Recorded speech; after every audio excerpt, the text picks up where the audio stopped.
Sa Martes na inaasahang ilalabas ng Department of Transportation ang bagong panuntunan para sa napurnadang Anti-Distracted Driving Act. At hindi katulad ng dati, papayagan na raw ang paggamit ng navigational device at dashcam.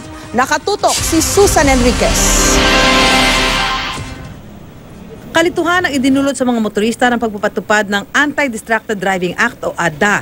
Hindi kasi malinaw kung ano ba talaga ang pwede at hindi pwede, lalo na pagdating sa paggamit ng mga gadget at navigational apps. Kaya sinuspindi muna ang implementasyon at inatasan ng LTO at LTFRB na magsagawa ng information drive para malinawan ang mga motorista. Kanina, ipinakita ng LTO ang tamang paglalagay ng mga navigational devices sa sasakyan gaya ng cellphone. Kung dati sinasabing hindi pwedeng nasa ibabaw ito ng dashboard, ngayon pwede na. Pero dapat, 4 na pulgada lamang dapat ang taas nito mula sa ibabaw ng dashboard. Ito raw kasi ang lumalabas na mas angkop sa paggamit ng driver base sa mga konsultasyon.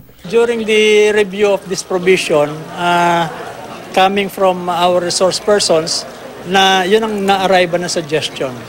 Pero paglilinaw ng LTO, ang ilalagay na navigational device, dapat ay hindi gagamitin sa iba pang gawain gaya ng pagtawag, panonood ng video, pagte-text at paglalaro ng games. Ang mga dashcam pwede na kung nakalagay sa likod ng rearview mirror. Gusto sana nating emphasize na itong batas na ito hindi para curtailin yung privilege, no? But rather to help us disseminate some information on how accidents can be prevented. Sabi ni Galbante, ang ginagawa nila ngayon ay para mas maging malinaw sa publiko kung paano at saan dapat gamitin ang device.